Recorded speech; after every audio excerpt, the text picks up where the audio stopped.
Hola, buenas tardes. Se me oye, espero que se me oiga también en video streaming. Pues bienvenidos y bienvenidas a este ciclo que hemos organizado tomando como excusa el 480 aniversario de la publicación de Revolutionibus de Copérnico. Y bueno, voy a hacer una breve introducción y presentaré a continuación el primer ponente del ciclo. Bueno, en primer lugar, queremos agradecer a la sede universitaria Ciudad de Alicante y al Vicerrectorado de Transferencia, Innovación y Divulgación Científica, pues el apoyo para organizar este ciclo. Y bueno, como introducción, pues diré que en 1543 la publicación del libro de Nicolás Copérnico De Revolutionibus Orbium Celestium abrió una época de cuestionamiento del pensamiento medieval instalado en la cultura europea. Además, la obra daba los primeros pasos hacia un nuevo planteamiento en la comprensión de los fenómenos naturales. Galileo Galilei y otros plasmaron luego lo que se conoce ahora como método científico. Pero la transición de un modelo cultural basado en lo mágico y lo sobrenatural a un modelo racional basado en la experimentación, la observación y el razonamiento encontró obstáculos de todo tipo. Finalmente, este pensamiento desembocó en la Ilustración, que, por otra parte, terminó agudizando los conflictos culturales, políticos y sociales de los siglos XVIII y XIX. Incluso en nuestra época, la falta de una enseñanza y comprensión del método científico lleva a parte de la sociedad a encerrarse en un pensamiento mágico de tipo medieval. Nos encontramos con creencias irracionales de todo tipo que cuestionan incluso los avances científicos que rigen cada paso que damos. El surgimiento de la llamada posverdad o las fake news son una manifestación de la ausencia de un espíritu crítico generalizado que se base en la comprobación de la veracidad de los hechos que se presentan.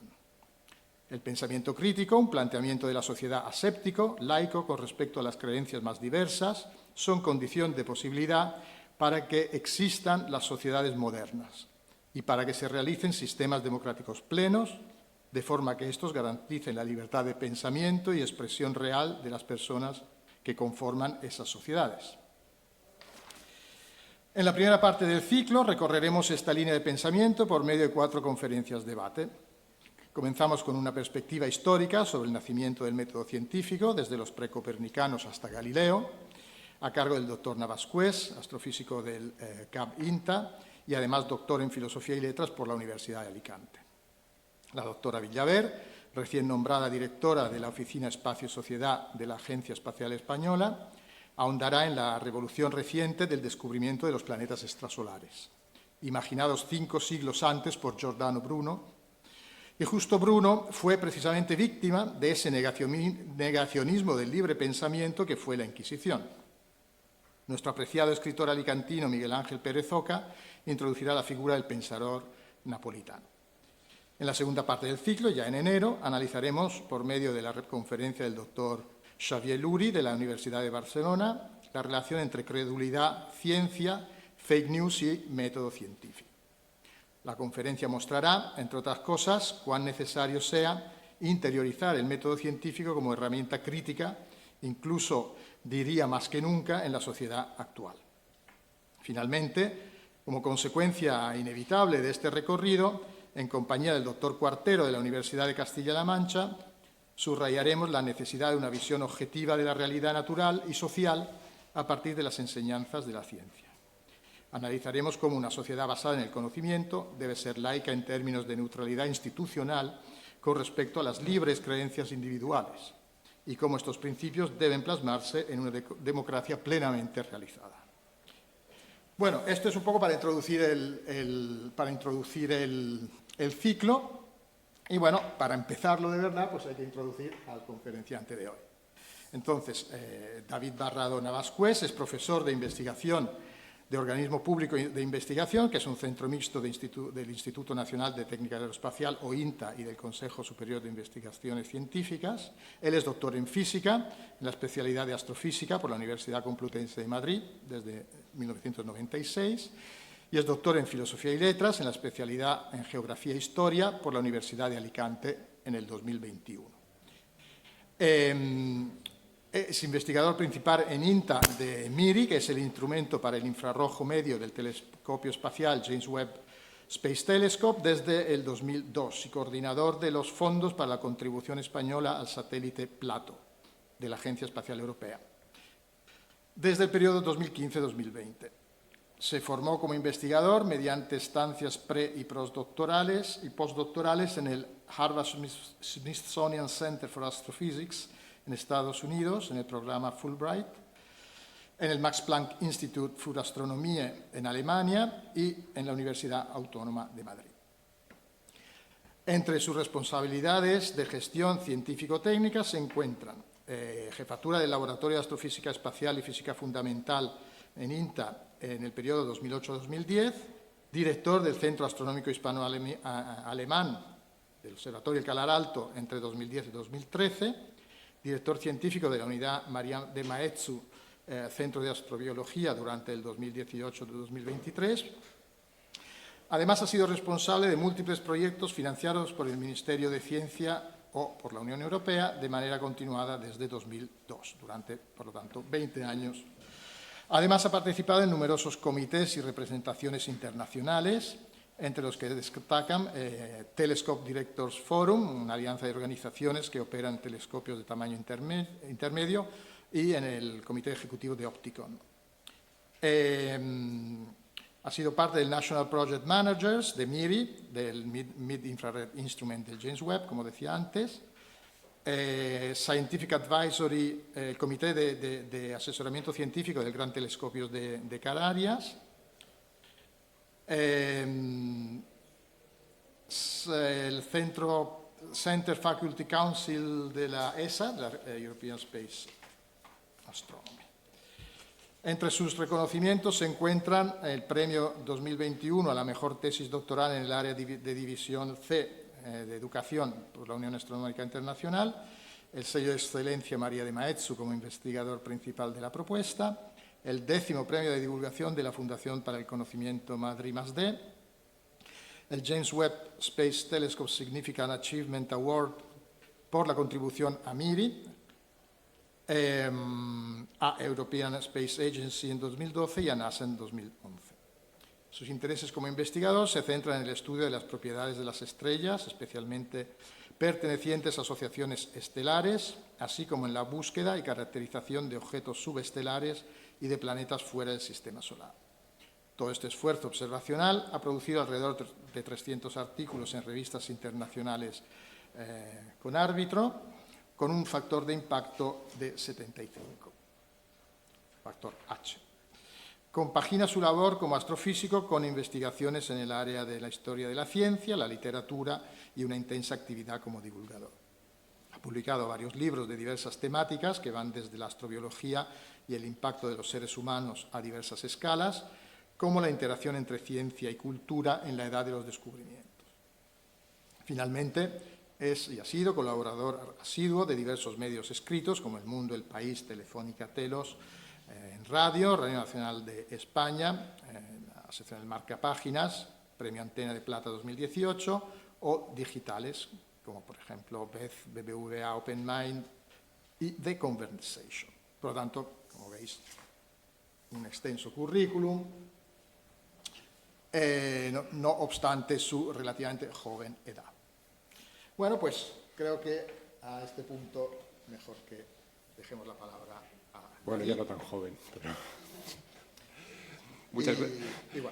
Muchas gracias primero por la invitación a impartir esta charla, que espero que sea lo suficientemente amena para transmitir la idea que subyace todo este proceso, que es el papel que jugó Portugal y España en la génesis de la revolución científica, de la cual nosotros somos directos herederos. Nuestra sociedad, nuestra cultura está imbuida, está recreada en esa revolución de cómo se vio el mundo, tanto nuestro planeta como el lugar de ese planeta, de nuestro mundo en el universo.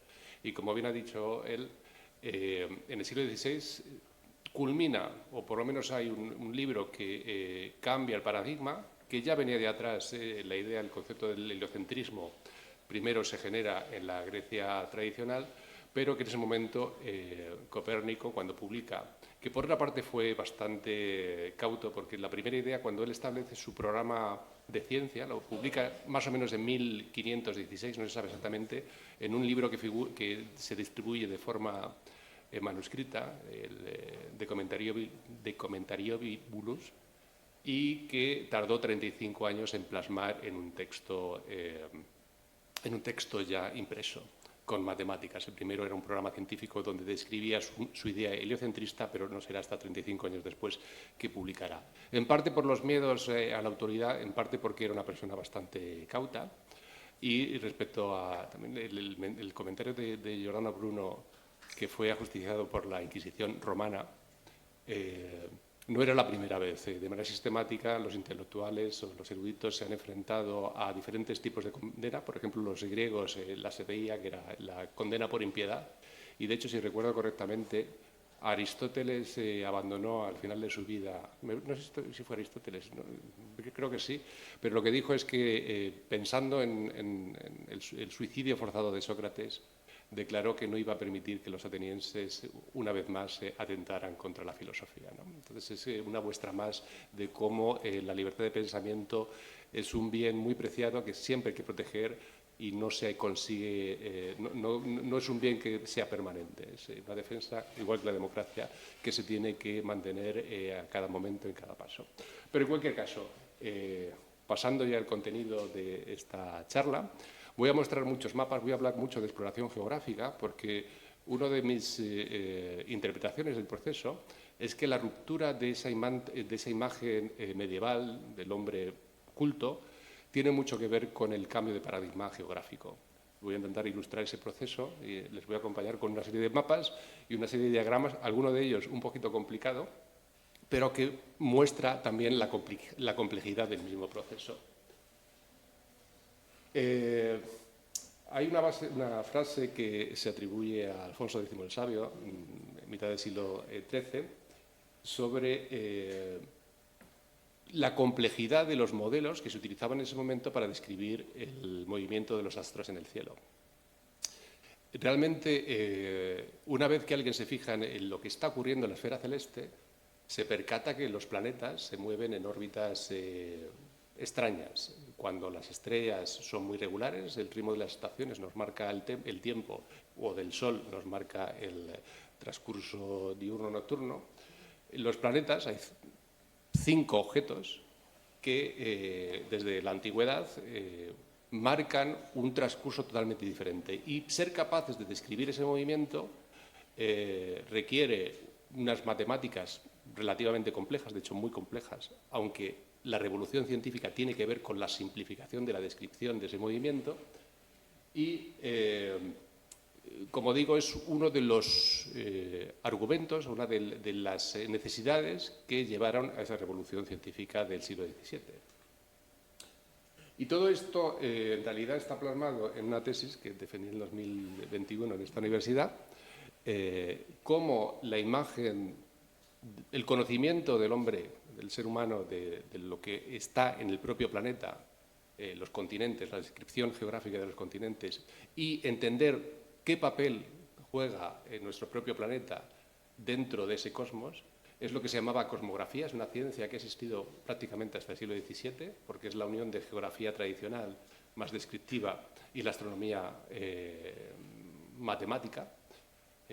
Luego hubo un proceso de especialización y dejó de existir la cosmografía, pero la cosmografía en sí fue una ciencia esencial para permitirnos todos esos viajes de exploración oceánica, esa expansión también imperial, tiene sus lados positivos y sus lados negativos. De hecho, el nombre de la tesis inicial era Cosmografía, Ciencia Imperial, pero aquí he de agradecer a Maria Vox, que es profesora de la universidad, me convenció de que era mejor dar un término más neutro. Pero, en cualquier caso, el contenido de esta charla está recogido en esa tesis doctoral. En cualquier caso, como digo, la cosmografía es esta fusión de dos ciencias que ha sido muy importante en diferentes momentos históricos para entender el medio y también, como he mencionado ya, para esas políticas de expansión comercial o imperial y que tiene un problema del que hablaré más adelante esencial, que es el problema de la longitud. Cómo determinar la posición de un punto en el planeta. Y es uno de los motores, si no es el motor más importante de la revolución científica. Ya he mencionado la tesis en sí.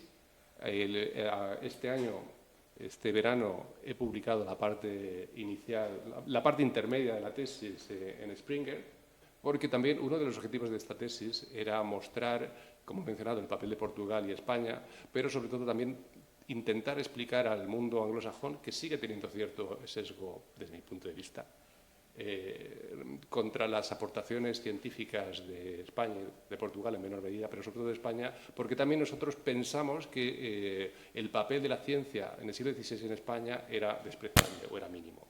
Y intentaré mostrar que no es así para nada. De hecho, que si no hubiera existido esa ciencia, esa interpretación de la realidad, esa cosmografía hispano-portuguesa en el siglo XIV, XV y XVI, posiblemente no hubiera acontecido la revolución científica. En cualquier caso, esto es un proceso muy complejo, como ya he mencionado, y se inicia en Mesopotamia. Son 4.000 años de desarrollo intelectual.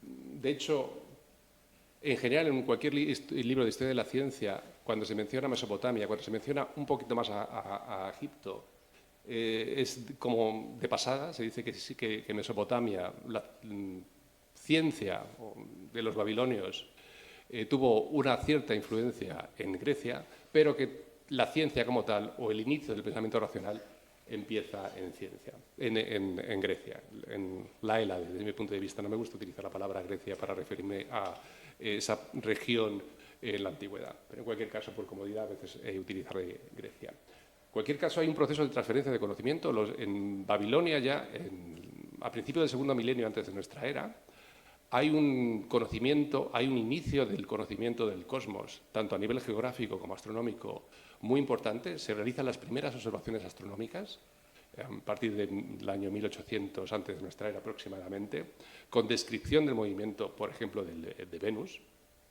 Y todas esas observaciones astronómicas se fueron recogiendo de forma continuada en tablillas de barro.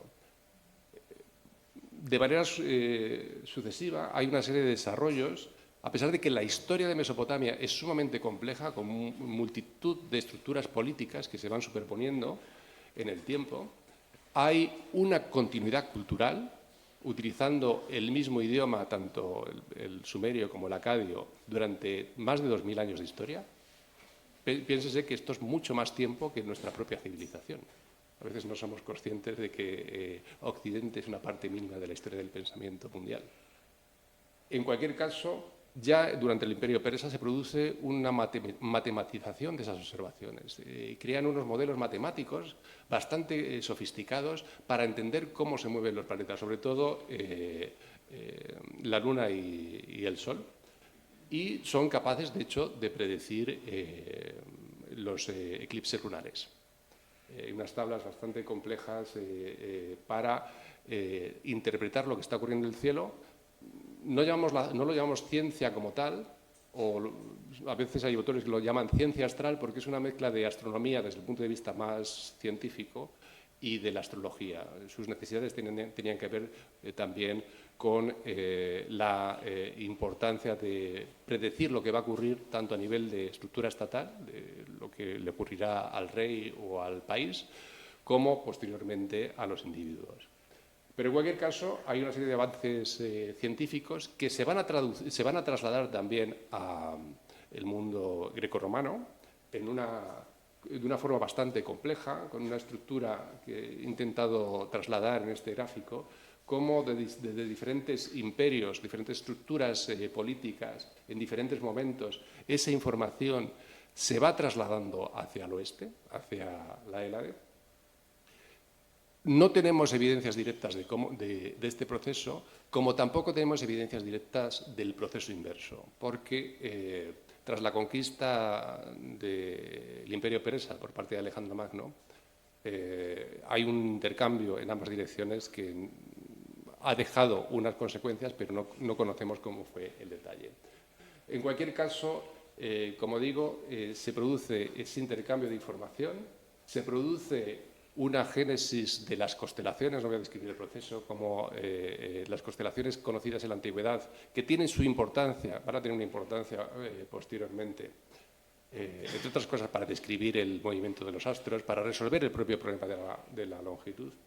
Hay una génesis de las constelaciones, cómo se recrean las constelaciones en el cielo a partir de ciclos mitológicos, sobre todo en el siglo V y IV antes de nuestra era.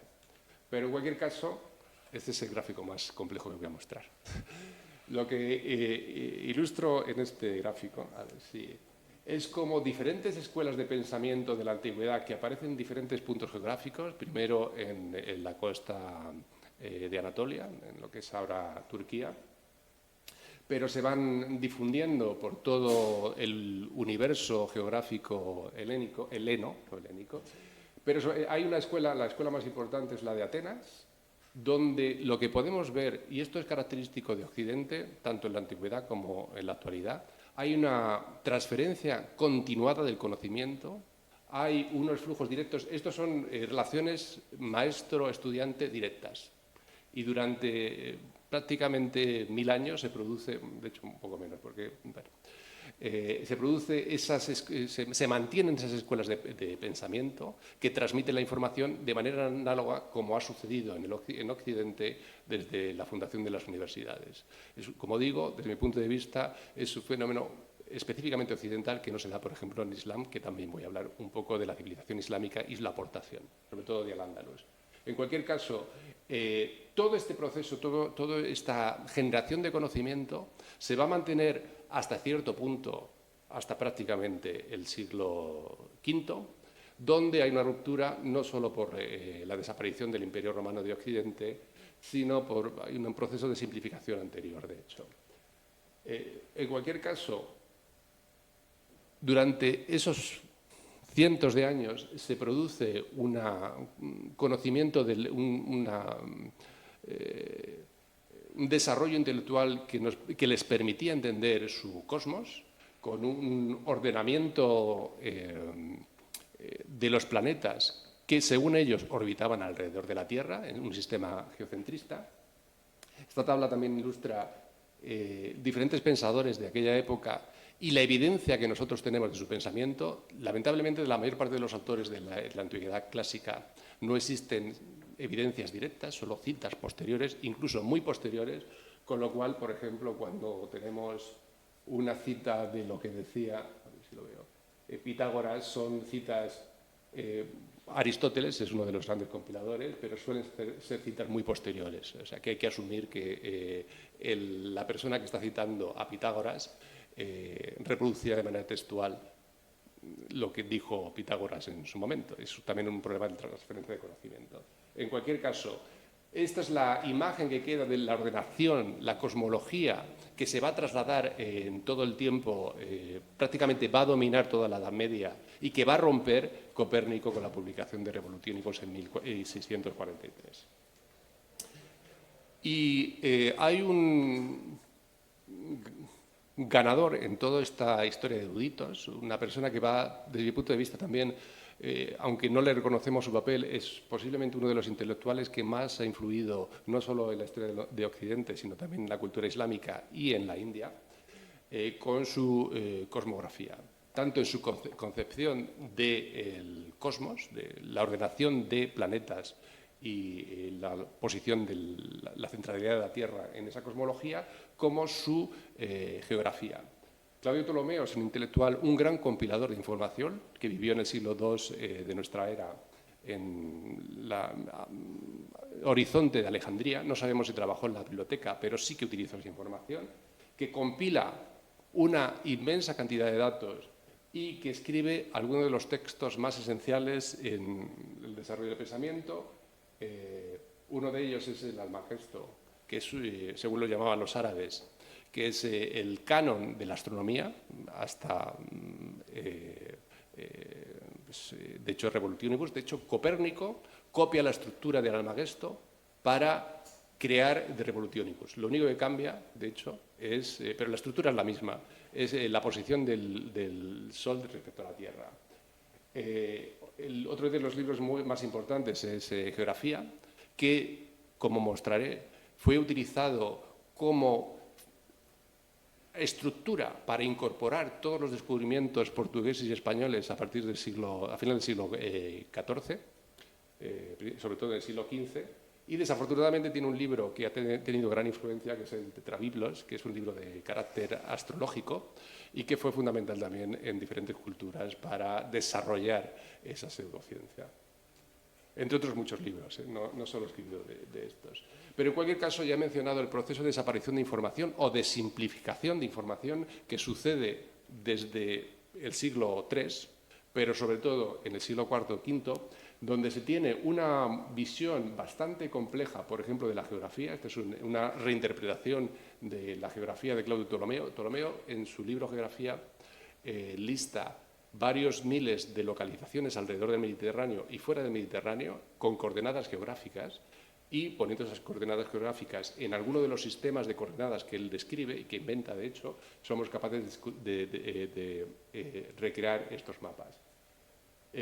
No es el único geógrafo de la antigüedad. Aquí tenemos otra interpretación de la realidad de Crates de Malos. De hecho, a lo mejor se han visto alguna esfera real de la realeza, donde se ve que tiene como una cruz. No es una cruz cristiana, es la división en 4 sectores que hace Crates de Malos. Es un sistema, es un símbolo imperial, de hecho. En cualquier caso, hay una simplificación de esta realidad geográfica con este mapa en forma de T de Isidoro de Sevilla, que es uno de los grandes intelectuales de la Alta Edad Media, pero no deja de ser un simplificador de la realidad, por falta de información, por falta de material, de libros, de bibliotecas, etcétera. A pesar de que se le reconoce ese papel de mantenedor de la información, realmente su visión del mundo es bastante más simple que los eruditos anteriores. En cualquier caso, en este proceso de mantener la información y de recuperar la información que llegó al mundo moderno del siglo XV y XVI, la civilización islámica va a jugar un papel esencial en un viaje de ida y vuelta desde lo que sería el mundo greco-romano, Mesopotamia, el mundo greco-romano, con la influencia hacia la India. La información en la India vuelve, de hecho, a Oriente Medio a través de un proceso bastante complejo en Bagdad, la Casa de Sabiduría, traducción también en Oriente Medio por monjes en diferentes sitios de gran parte de la información de la antigüedad, pero aquí hay un proceso, hay un sesgo de conocimiento, porque las traducciones no se hacen de forma global, sino que los musulmanes solo traducen aquellos textos que son esenciales para sus necesidades intelectuales. Por ejemplo, textos astronómicos por el calendario. El calendario, como hablaré más adelante, tiene un papel fundamental. Diferentes religiones, y esencialmente la religión judía, la cristiana y la musulmana, tienen unas necesidades, unos deberes religiosos muy fuertemente ligados a determinadas fechas. Por ejemplo, en el cristianismo, la Pascua, también en la Pascua judía. Y determinar ese momento es un problema astronómico que para las culturas les fuerza a mantener la astronomía como ciencia, como técnica, más que como ciencia, como técnica de conocimiento de cuándo va a acontecer un proceso. O, por ejemplo, el momento que termina el Ramadán o que empieza el Ramadán tiene que ver con la puesta de la luna en determinados momentos y es un problema astronómico bastante complejo, con lo cual para ellos la astronomía era muy importante. Sin embargo, otras disciplinas de conocimiento que se habían desarrollado en el mundo grecorromano fueron eliminados o no fueron copiados porque no entraban dentro de sus necesidades, dentro de lo que ellos creían. Pero afortunadamente, para mantener como recurso alternativo, pues, hubo parte del Imperio Romano que sí se mantuvo, que es el Imperio Romano de Oriente, lo que conocemos como Bizancio, donde sí se preservó parte de ese conocimiento. En cualquier caso, como digo, el Islam juega un papel esencial en esa recuperación de esa información a través de tanto de la Casa de la Sabiduría en Bagdad, pero sobre todo desde el punto de vista más occidental en Al-Ándalus con las diferentes escuelas de traductores de Toledo, que no son escuelas como tales, no son sitios físicos donde se traducían, sino digamos que son movimientos que acontecen en Toledo, y no solo en Toledo, sino en otros sitios de la propia península y los alrededores, donde se traduce de forma sistemática textos de la antigüedad. Y con este gráfico pretendo ilustrar esa influencia global desde la antigüedad, cómo entre diferentes civilizaciones se produce la transferencia de información, y vuelvo a resaltar una vez más el papel de Al-Ándalus y, por ejemplo, cerca de aquí, Denia, donde hay diferentes escuelas de conocimiento, de transmisión de información, pero que son muy diferentes a lo que ocurrió en la antigüedad con las escuelas helenas o lo que va a ocurrir con posterioridad en Occidente con las universidades. Son eruditos que crean un grupo a su alrededor, pero que generalmente no se transmite más allá de una o dos generaciones. En muchos de los casos también debido a la persecución religiosa. La historia de la península ibérica es muy compleja, con invasiones sucesivas, varias invasiones sucesivas de fundamentalistas musulmanes, la invasión de los almorávides, almohades, etcétera. La disolución de diferentes de diferentes entes políticos, con lo cual mantener una estructura de pensamiento, una escuela formal era bastante complicado. Pero en cualquier caso, yo creo que también tiene que ver con la propia idiosincrasia de la civilización. En cualquier caso, vuelvo a incidir en que Al-Ándalus juega un papel muy importante y aquí tenemos, ya lo he mencionado antes, el papel de Bizancio como método alternativa, como fuente alternativa para no solo mantener ese conocimiento de la antigüedad, sino también glosar sobre él, también mejorar, intentar mejorar y construir sobre ello. En cualquier caso, la civilización islámica no solo se limita a mejorar, a mantener ese conocimiento de la antigüedad, sino también produce su propia construcción, su propia mejora de ese conocimiento, fundamentado en sus propias necesidades, y una notoria mejora tecnológica. Eso es un aspecto muy importante. Aquí tenemos un par de ejemplos construidos en la península ibérica y un texto islámico de astronomía. Y ya dentro de lo que sería Al-Ándalus, es un intento de reconstruir las diferentes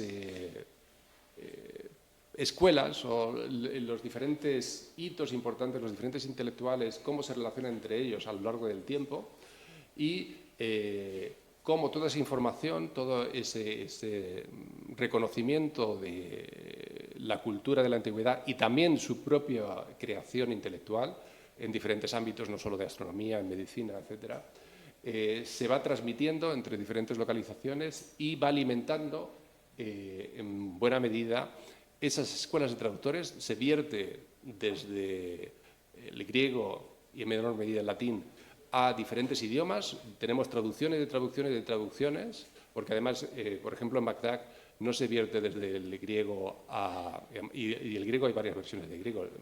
Diferentes autores de la antigüedad fueron traducidos a la versión más convencional de griego clásico, a pesar de que no escribieron en él. Pero en cualquier caso, muchas veces esos contenidos pueden estar un poco viciados, un poco sesgados, porque, como digo, son traducciones de traducciones de traducciones, utilizando diferentes idiomas, hasta que terminan por ser vertidos al latín en las escuelas de traductores de Toledo, y toda esa información va a alimentar al principio la Universidad de París, a partir ya del siglo XIII, y sucesivas universidades europeas.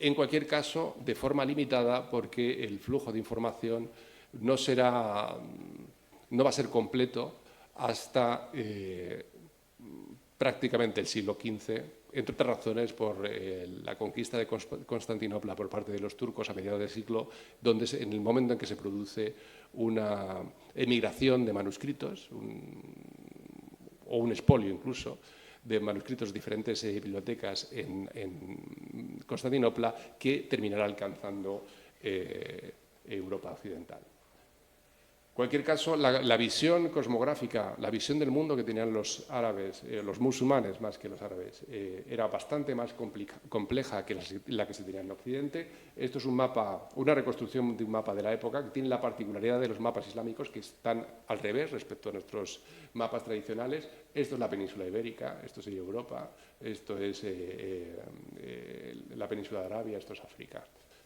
Pero en este mapa, si le damos la vuelta, lo podemos comparar con el mapa de Ptolomeo que mostré al principio y tiene grandes similitudes porque es un heredero directo de él. En cualquier caso, ¿qué es este? Esto es una reconstrucción, no es una reconstrucción, esto es un mapa de Ptolomeo de un manuscrito del siglo XIII.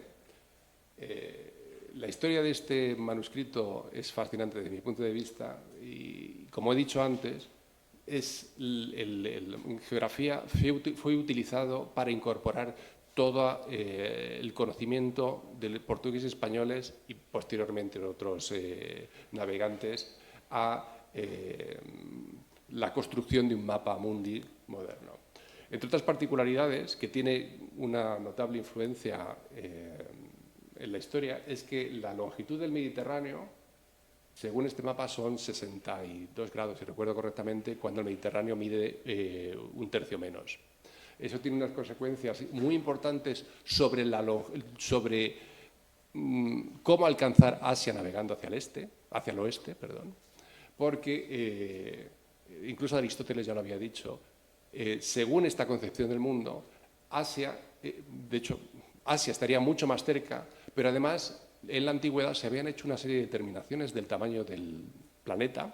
Hay varias determinaciones. Una que cita Aristóteles dice 400.000 estadios, sea esa medida de longitud la que sea. La más precisa, la de Eratóstenes de Cirene, pero la que se utiliza de manera sistemática, o las dos que se utilizan, son de Posidonia de Apamea, y la más pequeña, los 180.000 estadios, es la que utiliza Colón. Colón, utilizando esa estimación del tamaño de la Tierra y esta longitud del Mediterráneo equivocada, piensa que Asia, y luego lo vamos a ver en un diagrama, está mucho más cerca de lo que está. Y si no hubiera estado América por medio, hubiera muerto en el camino porque hubiera sido imposible para él alcanzar ninguna tierra firme donde atracar. En cualquier caso, la historia de este manuscrito ilustra la reconstrucción del pensamiento, la reconstrucción de la información desde la antigüedad. Esto es un esquema, esto es un diagrama que muestra todos los manuscritos en griego que existen de este libro, desde el primero donde está este mapa. Es una copia de un erudito bizantino del siglo XIII, Planudes, a quien le debemos agradecer la persistencia de muchos manuscritos porque los copió y dejó sus sellos sobre los mismos. Pero en cualquier caso, tiene una historia muy complicada y este manuscrito llega a Europa a principios del siglo XIV, a principios del siglo XV, y es, como digo, el que va a servir de herramienta esencial para incorporar todos esos descubrimientos geográficos. Y vamos a ver un proceso más adelante. Pero en cualquier caso, continuando esa evolución del pensamiento, y la verdad es que esto es el prólogo de mi charla y me estoy extendiendo un poco, pero en cualquier caso, vemos ya cómo surge Europa como tal, como la entendemos ahora, cuál es su relación entre toda esta información con el Islam y cómo se va heredando esa información desde la antigüedad. Hay una serie de localizaciones geográficas donde se recupera esa información. Ya he mencionado numerosas veces las dos escuelas de traductores de Toledo, no son las únicas, pero a principios del siglo XV se llega a una situación en Europa donde se empieza a consolidar la astronomía y la geografía que se había desarrollado en la antigüedad y se había continuado en la civilización islámica con anterioridad, y esto he bloqueado deliberadamente esas zonas para no desvelar lo que va a ocurrir en el siglo XV. En cualquier caso, nuevamente este gráfico muy complejo ilustra ese proceso, esa sofisticación en la transmisión de información y, como vemos, si cualquiera de estos enlaces, estas uniones se hubiera roto, se hubiera perdido parte de ese conocimiento, como ha ocurrido en la antigüedad. Por ejemplo, en los textos de Eurípides. Eurípides no sé si escribió como 100 dramas y ha llegado a 7, o Sófocles, por ejemplo. Son 100, de hecho, en el caso de Sófocles, me parece que son 109, algo así, y solo nos han llegado 7 de ellos, siendo uno de los grandes dramaturgos del periodo clásico griego. Si eso ha ocurrido con uno de los grandes intelectuales, piénsense el gran número de eruditos que existieron en la época de la antigüedad, que solo conocemos como referencias indirectas, en un pie de página, una cita por autores posteriores. Son muy numerosos. En cualquier caso, en el siglo XV, en Europa empiezan a ocurrir bastantes cosas. Y entre esos lugares, no solo el Renacimiento y el humanismo no es solo un fenómeno italiano, es un fenómeno que ocurre en toda Europa. Y un sitio muy importante es la Universidad de Salamanca. Salamanca va a jugar un papel muy importante en el desarrollo intelectual de la península ibérica y en la interpretación de esos nuevos conocimientos, esa exploración geográfica. Esto es el cielo de Salamanca, que es un fresco que existe, de hecho no sé si es un fresco, la técnica que se utiliza, creo que es un fresco, que está en las escuelas mayores. Hace 2 semanas estuve dando otra charla allí y volví a visitarlo. La verdad es que es una maravilla. Esto es de 1472, me parece, las fechas me bailan, pero es aproximadamente de esa época. Se ha perdido la mitad de él, que fue destruido hace relativamente unos 100 años, como tantas cosas en este país por falta de cuidado, pero en cualquier caso es impresionante la descripción del cielo en las constelaciones. Sin embargo, la representación de las estrellas no es muy precisa. ¿Por qué no es muy precisa? Porque en ese momento, para el hombre todavía de la Edad Media, el posicionamiento de la mayor parte de las estrellas en el cielo no es importante. Y, sin embargo, va a ser un problema crucial para resolver el problema de la longitud, como motor del desarrollo de la revolución científica, porque es una de las 2 posibles soluciones del problema de la longitud: conocer el cielo.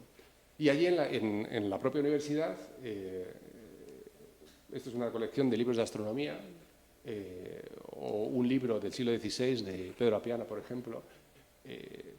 Poseer estas bibliotecas en las universidades fue un instrumento esencial para el avance del conocimiento.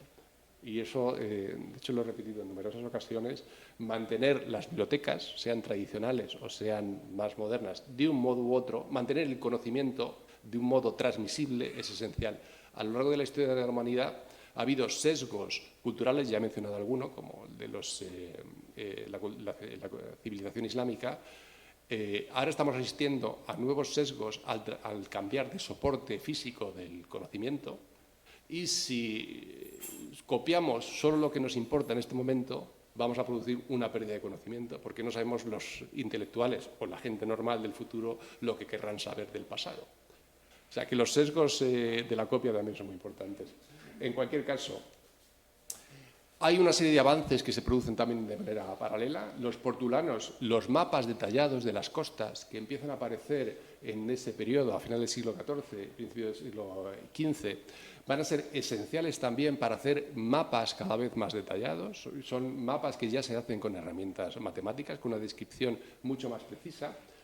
La llamada Escuela de Mallorca va a ser esencial. Hay mapas realizados por esta escuela maravillosos. Incidentalmente, la mayor parte de los mapas del siglo XIV, XV y XVI, muchos se hacen en Portugal y en España, y la mayor parte de ellos están en Italia, están en Francia o están en el British Library. Es una muestra más de cómo no valoramos el mantener el conocimiento en este país. Pero en cualquier caso, y muchos de esos eran además secretos, eran secretos de Estado. Todos los mapas españoles de principio del siglo XVI estaban secuestrados en Sevilla y al final terminan en la Biblioteca Vaticana. Me pregunto cómo. Pero en cualquier caso, los mapas son una herramienta esencial en esa reformulación del conocimiento que viene desde la antigüedad con los nuevos descubrimientos. Esto es un desarrollo de la esfera de Behaim. Esta esfera terrestre fue publicada en 1492, justo antes de la llegada de la información de los descubrimientos de América. Este es el desarrollo de ese mapa, donde, por ejemplo, queda patente, y voy a hablar de ese problema también en varias ocasiones, de las consecuencias del tratado, de las bulas papales que dividen el mundo entre España y Portugal, y del Tratado de Tordesillas un año posterior. Cómo, por indefinición y porque no se sabía cómo trasladar una longitud física, 100 kilómetros, 100 leguas en caso de las bulas papales, en grados, no se sabía dónde estaba la separación entre los 2 estados. Por otra parte, que una persona sea capaz de dividir el mundo entre 2 estados también ahora nos puede parecer sorprendente. Pero en cualquier caso, en ese momento ocurrió. Y no solo una vez, sino numerosas veces, la división del mundo. Hay una serie de tratados entre España y Portugal y otros países que dividen los áreas de influencia. En cualquier caso, para volver a la importancia de la geografía y de la geografía de Claudio Ptolomeo, esto es una versión que es un regalo del obispo Joan Marguerite a Fernando el Católico, justo antes del descubrimiento de América. Como vemos, es muy parecido a la versión anterior del siglo XIII de Planudes, porque son copias de copias. Además, son mapas matemáticos, están hechos en función de las posiciones de numerosas ciudades o puntos geográficos trasladados a un sistema de coordenadas dados. Pero tiene una particularidad respecto a otros mapas y ilustra la importancia que tienen los mapas desde el punto de vista político, porque tiene dos mapas de la península ibérica. Uno tradicional, que es que existe análogo en todas las versiones de geografía desde su redescubrimiento en Occidente a principios del siglo XV, donde se aprecia, por ejemplo, esta protuberancia en el Algarve portugués, y sin embargo, Fernando exige o pide que se le haga un mapa moderno con el conocimiento actualizado en ese momento y se parece mucho más a la península ibérica tal y como la conocemos, ¿no? Entonces, él, como tantos otros personas del periodo, utilizan los mapas antiguos, pero sabe que no son exactamente precisos y pide que se le haga el mapa moderno para sus necesidades contemporáneas en su momento. De hecho, Luis XIV, 2 siglos después, diría que cuando se hace el primer cartografiado moderno de Francia, que es el primer país que es realmente trasladado un mapa de forma precisa, que perdía más terreno en manos de los astrónomos que de sus enemigos. Porque al hacer ese cartografiado, que tiene consecuencias directas de cómo tú pides los impuestos, por ejemplo, tienes que conocer el territorio para ser capaz de poner los impuestos suficientes, pero no más de los suficientes, porque si te pasas, extorsionas al país y dejas de conseguir los recursos necesarios. Tienes que saber exactamente hasta dónde puedes empujar para extraer recursos. Pues cuando se hace el primer cartografiado, Francia disminuye en 1/3 su tamaño físico. También le pasó a Carlos I con anterioridad. O sea que los astrónomos geógrafos hemos sido aliados del poder, pero también sus enemigos cuando les hemos dicho ciertas verdades. En cualquier caso, volviendo al desarrollo de los mapas, nuevamente es el mapa del siglo XIII, donde a este mapa se le tienen que incorporar toda esa información geográfica que empieza a llegar, y la primera es a través de los viajes portugueses. A mí me parece que la epopeya portuguesa es extraordinaria y, de hecho, desde mi punto de vista, lo más importante, hay una discusión hasta cierto punto fútil de la división de la Edad Media, cuándo finaliza la Edad Media y cuándo comienza la Edad Contemporánea, la Edad Moderna, perdón. Tanto la conquista de Constantinopla por parte de los turcos en 1453, la llegada al descubrimiento de América por los castellanos en 1492. Para mí, desde mi punto de vista, lo más importante es el cruce de los portugueses del Ecuador. No se sabe exactamente cuándo ocurrió eso, pero cambia el paradigma del hombre culto occidental. Hasta ese momento se pensaba que no podía existir población en el sur, que el Ecuador era demasiado cálido para permitir que la población hubiera ido hacia el sur. En cualquier caso, su concepción del mundo era totalmente diferente y, sin embargo, cruzar el Ecuador, ver que seguían habiendo gentes, que seguía habiendo tierras, cambió esa visión cosmográfica y es lo que permite también romper con la visión aristotélica del universo, con ese mundo academicista que existe hasta el siglo XVI. O sea, para mí, intelectualmente, esto es una ruptura y, eventualmente, el paso de Buena Esperanza en 1488. Los mapas portugueses, esto es un mapa de hecho es italiano, pero es una copia de mapas portugueses, ya en 1502, nos dan un perfil de África extraordinariamente preciso, y esto a pesar de que el problema de la longitud no estaba solucionado. Eran capaces los cartógrafos de determinar la posición norte-sur de forma bastante precisa, porque es un problema matemático muy simple, basta con saber la altura del Sol en el horizonte a mediodía y la fecha, y con eso se sabe en qué punto del eje norte-sur estás, pero saber en qué punto del eje este-oeste estás localizado es un problema que solo se resuelve en 1770 y tantos, el problema de la longitud. Y, sin embargo, ellos son capaces de hacer un trazado de África sorprendentemente preciso.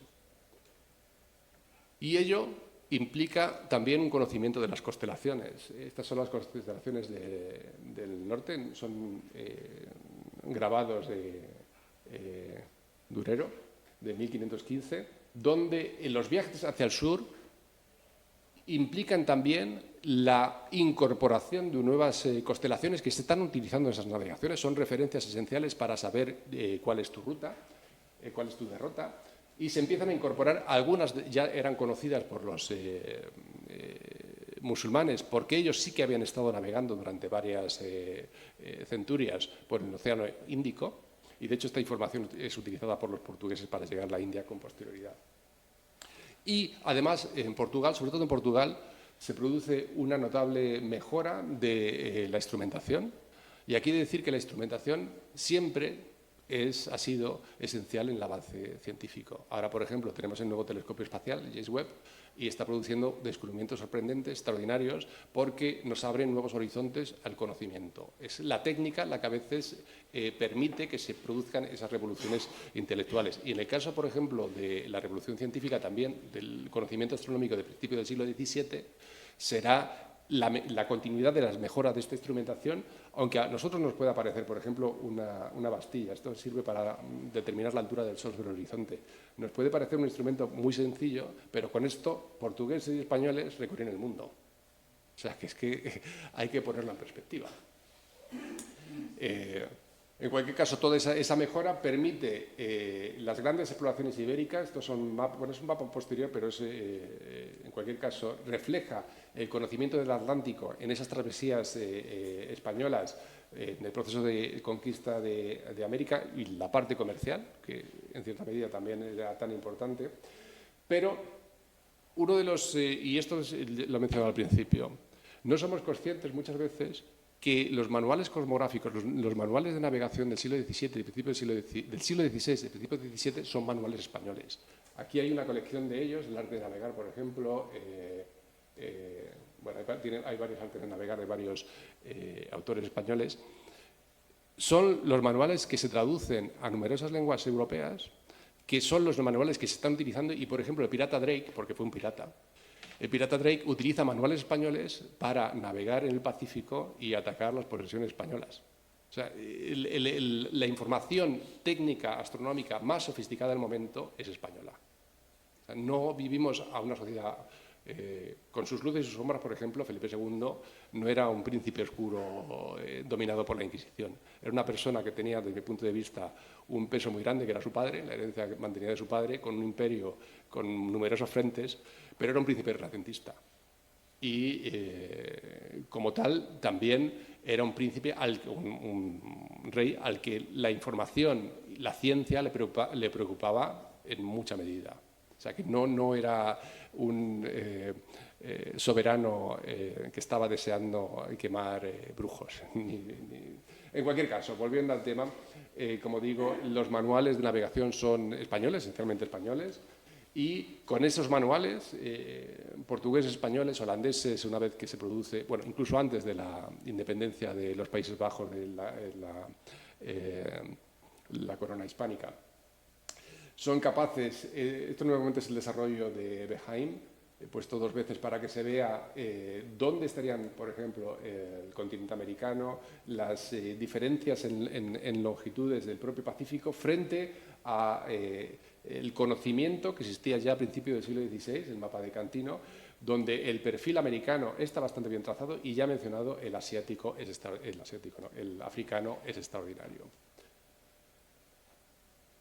Y volviendo a incidir el papel de los manuales, las publicaciones científicas en España a principios del siglo XVI son numerosas en diferentes campos. No es un país que ignore conocimiento, no es un país donde la nueva ciencia sea rechazada, al contrario, es un país donde hay numerosas imprentas donde, además de los libros religiosos, que era el principal contenido en todos los países que se imprimían en Europa, hay un volumen numeroso de libros de ciencia y tecnología que se imprimen, sobre todo en la Universidad de Salamanca, pero no solo en ella, en diferentes ciudades. Normalmente están ligadas a la presencia de universidades, esta producción científica. Y hay varios. Este proceso de impresión permite recuperar de manera amplia los textos de la antigüedad y divulgarlos, los nuevos conocimientos que se están no solo geográficos, sino de otra índole, que se están realizando en ese periodo, se distribuyen mucho más rápido por la presencia de textos impresos, que son más rápidos de producir y mucho más baratos. En cualquier caso, los textos impresos también se ilustraban a mano. O sea, hay una mezcla en el periodo de textos manuscritos, semimanuscritos y de textos impresos como tales. La reforma del calendario va a jugar un papel muy importante en la revolución científica. ¿Por qué? Porque ya he mencionado el papel del calendario para diferentes festividades religiosas y esto requiere el conocimiento de los cielos.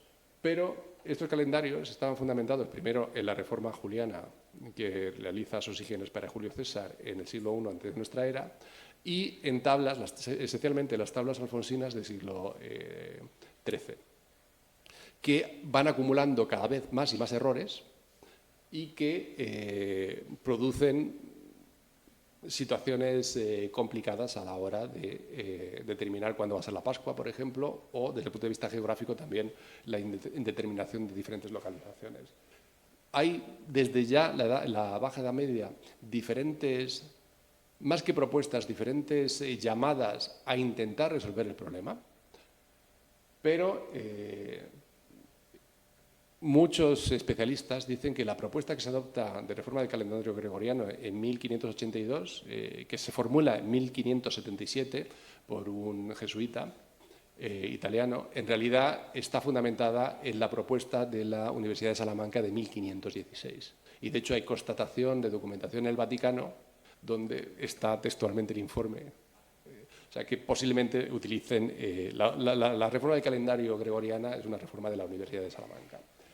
En cualquier caso, la figura de Abraham Zacut, que no me voy a extender sobre él, también va a ser muy, muy importante a finales del siglo XV en todo ese proceso de renovación de la astronomía y también de unión con la exploración geográfica. Sus tablas van a tener un impacto. Es judío y es expulsado de España. Se traslada a Portugal y será expulsado de Portugal también por la influencia de los reyes católicos sobre los soberanos portugueses. Pero en cualquier caso, independiente de su biografía también fascinante y lamentable, tiene un impacto directo sobre las escuelas de navegantes de Portugal. Y, como ya he mencionado, ese conocimiento geográfico que se va incorporando tiene un problema muy importante, que dónde están los exploradores cuando están navegando, cuando llegan a nuevas tierras.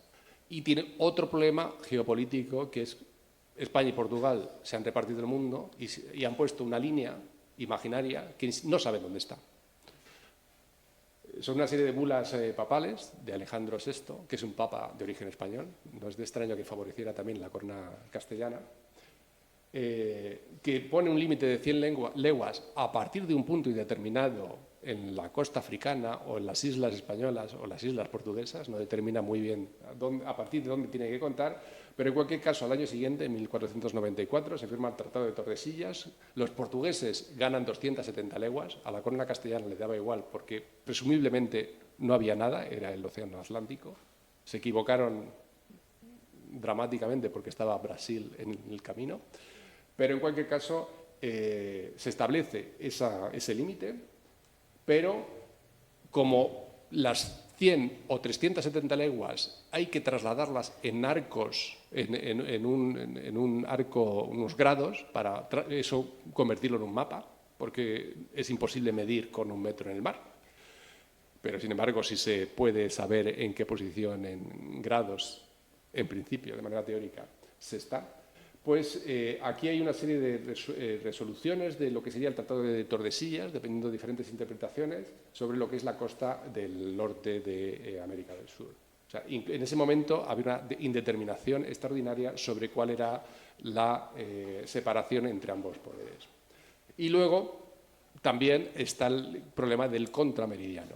Esto es el meridiano que separa los dos hemisferios para los dos poderes hacia el oeste, pero los portugueses habían llegado a la India, los portugueses estaban explotando las especias en el archipiélago de las Molucas, lo que sería ahora Indonesia, obteniendo unos grandes beneficios de ese comercio de especies.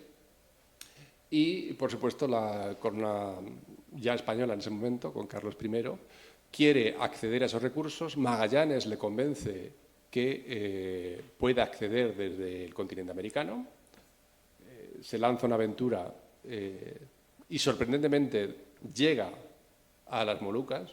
Él fallece, es muerto porque se mete en los conflictos locales en las Filipinas, pero en cualquier caso, uno de los barcos regresa a España con tal cantidad de especies que es capaz, la venta de ese volumen es capaz de no solo financiar, sino obtener beneficios con un solo barco. A pesar de las pérdidas de 4 barcos y de los 380 hombres que embarcan, me parece que son 18 regresan directamente y otros 10 regresan con posterioridad. O sea, la gran mortalidad que tiene.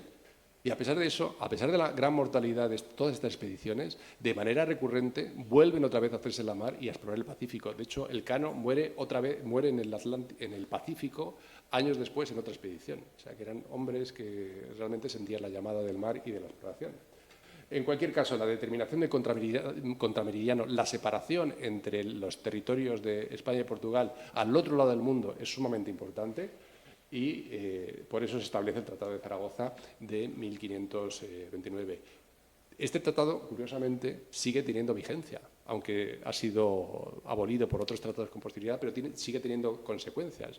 La separación entre varios estados de Australia, que si se recuerdan un mapa de Australia, lo han visto, tiene una línea vertical que separa varios estados al oeste y el este, es el contrameridiano de Tordesillas. Y, de hecho, Chile y Argentina todavía utilizan el Tratado de Tordesillas para establecer sus reclamaciones territoriales sobre la Antártida. O sea, cómo la geografía y la diplomacia de hace 500 años sigue teniendo un efecto directo. Seguimos haciendo hincapié. ¿Dónde están situados en los mapas los dos meridianos? El meridiano que se separa hacia el oeste y el contrameridiano. Y esto es importante para saber a quién le corresponden las Molucas. De hecho, el gran éxito de Magallanes es convencer, a pesar de que no era cierto, que las Molucas estaban en la parte del hemisferio que correspondía a la corona española. Y un problema esencial era la longitud del Pacífico. El Pacífico lo descubre Núñez de Balboa, siempre hablando de la perspectiva occidental, por supuesto, cuando cruza el istmo centroamericano. Y respecto al conocimiento que se tenía a principios del siglo XVI, desarrollando los mapas de Claudio Ptolomeo, donde se tenía la concepción de un tamaño determinado del planeta, como he dicho, los 180.000 estadios de posición de la Apamea, y la longitud del propio Mediterráneo, cuando se producen estas travesías, la primera travesía oceánica del Pacífico, cambia totalmente el paradigma. Son mapas muy próximos. Este es del hijo de Américo Vespuccio, de Giovanni Vespuccio. Un año después de la vuelta de Elcano a España, donde ya se tiene una idea mucho más acotada de la gran inmensidad de ese océano, y aún así todavía no eran plenamente conscientes del tamaño. Este es un poquito posterior. Son mapas que tienen una extraordinaria... que somos capaces de reconocerlos sin ningún problema. El perfil americano, incluso el perfil asiático, que estaba mucho peor determinado. Pero un problema esencial es, vuelvo a ello, el problema de la longitud. ¿Dónde estaban todas esas islas, todas esas tierras que están descubriendo en el Pacífico?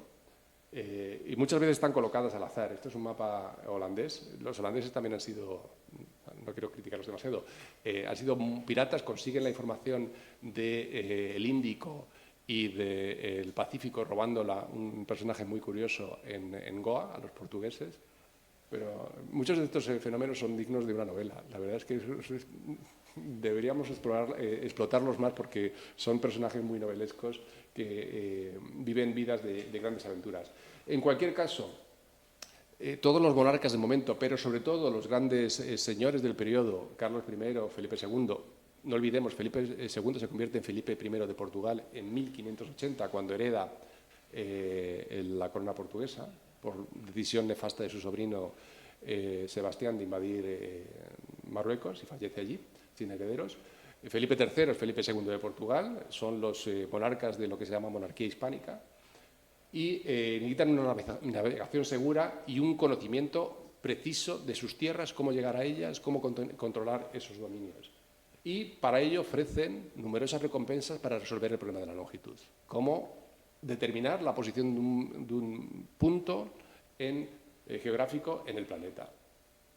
De hecho, Galileo intentó venir a España a trabajar, ya en el siglo XVII, él trabajó en la resolución del problema de la longitud y por eso, de hecho, utilizó los satélites de Júpiter que descubrió junto a Simón Marius en 1610.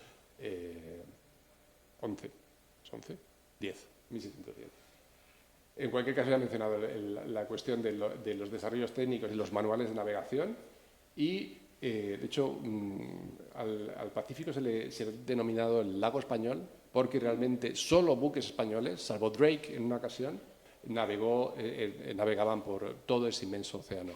Y, de hecho, el galeón de Manila ha sido la línea comercial más larga y de vida más extensa, porque desde que se consiguió el tornaviaje, la llegada a Manila y la vuelta a Acapulco, en 1500, las fechas me bailan un poco, pero bueno, no es difícil conseguir ahora una fecha, 1557 me parece, hasta la finalización del galeón de Manila con la pérdida de las posesiones de ultramar, son 300 años de navegación en un viaje sumamente complicado, que iba muy al norte, y que realmente pues, la corona necesitaba esa información geográfica, ese problema resuelto para garantizar que el comercio se realizara de forma segura. Y volviendo al Pacífico, son dos representaciones, una moderna y otra de mitad del siglo XVI, donde ya se ha recorrido el Pacífico, ya se ha asumido que es un océano extraordinariamente extenso, pero aún así todavía se tiene un desconocimiento, es menos de un cuarto de circunferencia, cuando el Pacífico son más de un tercio de lo que sería sobre la distancia del Ecuador, y no eran plenamente conscientes, ni siquiera en ese momento, de las grandes distancias que estaban recorriendo. Aquí desvelo nuevamente lo que está ocurriendo ya a partir del siglo XV, donde hay unos primeros intelectuales herederos de todo ese flujo de información desde la antigüedad, retomado a través de la cultura, la civilización islámica y también en Occidente, en diferentes escuelas de traductores, en las universidades, etcétera, donde diferentes eruditos retoman esa información y empiezan a cuestionarse si realmente lo que viene de la antigüedad es la descripción real del mundo, tanto geográfica, en el caso de la geografía de Claudio Ptolomeo, como la cosmografía astronómica, lo que vemos más allá del límite sublunar que diría Aristóteles. Y el primero que, digamos, rompe con esa visión, el primero no heliocentrista, pero sí que fomenta la movilidad, es Cusa, que cree que la Tierra gira sobre sí misma. Es una idea que se había planteado ya en la antigüedad y que fue rechazada y que Aristóteles deja una idea sumamente asentada sobre la inmovilidad en todos los sentidos de nuestro planeta. Sin embargo, Cusa en el siglo XV ya empieza a hacer una crítica sistemática de esa visión. Hay una serie de herederos de esa ruptura de ese paradigma hasta llegar a Copérnico con la formulación del heliocentrismo en De Revolutionibus. Pero en paralelo, en la astronomía más tradicional, en el siglo XV, siglo XVI, incluso en el siglo XVII, sigue habiendo geocentristas. Entre otras razones porque, desgraciadamente, en 1616, la Iglesia, por diferentes motivos, condena la difusión del heliocentrismo y conmina a Galileo a no enseñar esa teoría. Sin embargo, la mantiene La mantiene por necesidad del calendario, porque computar el movimiento de los astros y calcular fechas del calendario es mucho más fácil utilizando el heliocentrismo que utilizando el geocentrismo. Entonces, la Iglesia supo jugar en ese momento un doble papel, diciendo que era una hipótesis de trabajo que era muy útil para calcular de manera exacta las fechas del calendario y con ello las festividades cristianas, pero sin embargo dejando claro que solo era una hipótesis matemática y no era una realidad física que se oponía a las escrituras. En cualquier caso, ya he mencionado estos nuevos trabajos que se producen a partir del siglo XIII con Sacrobosco. Sacrobosco escribe un manual que circula de manera profusa hasta el final del siglo XVI, en diferentes versiones, pero sobre todo ya he mencionado que es Nicolás de Cusa el que empieza a cuestionar esa visión geocéntrica con la rotación de la Tierra. Y hay otra serie de intelectuales en Francia, en Alemania, que siguen trabajando sobre los textos de Claudio Ptolomeo, esa visión geocéntrica, pero lo hacen mucho más accesible. Por ejemplo, Feuerbach, en este texto que escribe y traduce junto con Regiomontano, va a ser, como digo, este texto en sí no es el Almagesto per se, sino es este texto el que utiliza Copérnico para crear su De Revolutionibus. Sigue exactamente esa estructura en la descripción de su universo heliocéntrico, pero basada en este texto. Y hay una serie también de avances matemáticos. Toda la descripción matemática de la astronomía requiere lo que se llama trigonometría esférica, igual que en un plano la suma de los ángulos suman 180 grados, en los cielos no es así, hay que saber sumar ángulos y eso requiere pues, una trigonometría esférica, por ejemplo, el uso de cosenos y senos, cómo se describen, cómo se calculan. Nuevamente, la reforma del calendario es un problema que está muy presente en la época. Y volviendo a España, pero en este caso a la astronomía, incluso después de Copérnico y su libro, curiosamente, De Revolutionibus no fue un libro que no fue un éxito, digamos, académico. Inicialmente, de hecho, fue prohibido en el mundo protestante, sorprendentemente, incluso el reformador Lutero. Lutero se refiere de forma indirecta a Copérnico condenándole, le llama así como un intelectualoide, no recuerdo exactamente sus palabras, pero condena y reniega del heliocentrismo. Y, sin embargo, la publicación de Revolutionibus fue animada desde la jerarquía católica, está dedicada al Papa, por ejemplo, pero fue animada, él fue empujado a publicar, aunque no quería, y tuvo inicialmente muy buena acogida. Entre otras razones, ya he mencionado por el problema del calendario, porque es mucho más útil utilizar su teoría matemática que describe el movimiento de los astros para calcular fechas.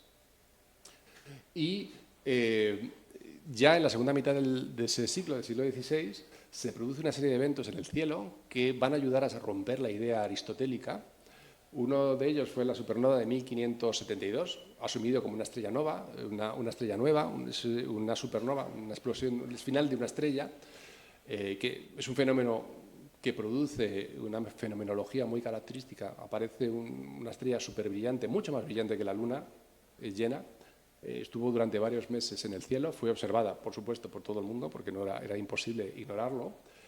Y hay una serie de intelectuales, entre ellos Jerónimo Muñoz, que observa esta supernova, esta estrella nueva, a instancias de Felipe II, y vuelve a incidir que Felipe II no era ese monarca oscuro y malvado, sino era un hombre de su tiempo con grandes preocupaciones, pero que le pide que observe esa supernova, que la describa, y aquí tenemos dos descripciones de la localización de la supernova, una muy conocida de Tycho Brahe, que es uno de los grandes astrónomos de final del siglo y fundamental para la revolución científica, y la de Jerónimo Muñoz. He girado esta imagen para que vean cómo prácticamente sigue el mismo alineamiento y donde la localización de la supernova coincide prácticamente. Y si se superponen, prácticamente están en la misma localización. O sea que Jerónimo Muñoz, que era un intelectual muy reconocido en su momento,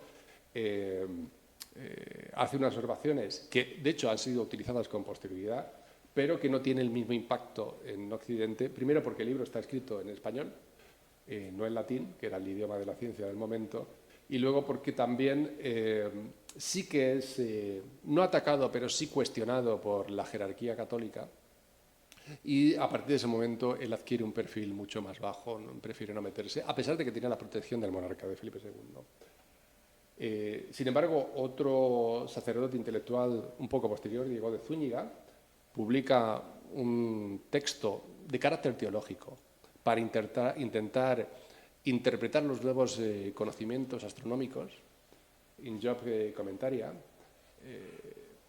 La argumentación del geocentrismo desde el punto de vista teológico está en un texto de la Biblia, en una batalla épica en Palestina, donde Josué, me parece que es, le pide a Dios, a Jehová, que detenga el sol sobre la esfera celeste para seguir exterminando a sus enemigos, porque están ganando la batalla. Y llega la noche y si llega la noche sus enemigos pueden huir. Y ese texto ha sido utilizado de forma recurrente por diferentes teólogos para justificar el geocentrismo, porque si el sol es parado por Jehová es porque se está moviendo, no es la tierra la que se mueve. Esto lo discute Diego de Zúñiga en este texto, diciendo, como otros intelectuales de la época, que hay que interpretar las Sagradas Escrituras desde un punto de vista alegórico, pero, sin embargo, y es uno de los grandes errores de Galileo, Galileo se mete en cuestiones teológicas y por eso es condenado. No es condenado por el heliocentrismo, de mi punto de vista, sino porque en una carta escribe, la carta a la duquesa Cristina de Lorena, me parece que se llama, se mete en cuestiones teológicas para intentar apoyar sus descubrimientos científicos.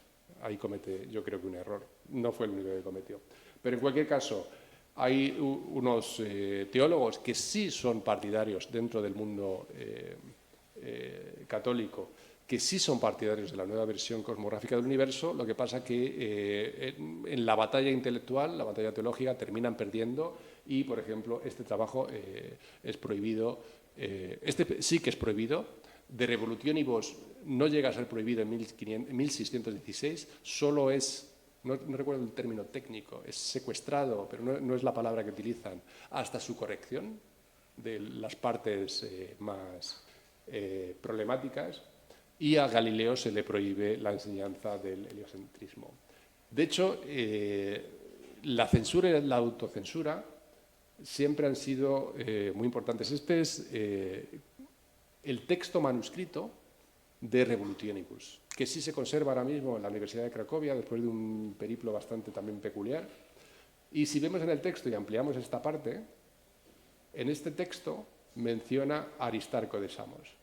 Aristarco de Samos es el primer, bueno, no es la primera persona, porque sí existían pitagóricos que antes habían formulado la idea heliocentrista, o por lo menos que desplazaban la Tierra del centro del universo, pero sí que hizo toda una hipótesis donde situaba al Sol en el centro de su cosmografía, que no tuvo consecuencias, pero sí se mantuvo esa idea a lo largo de toda la Edad Media.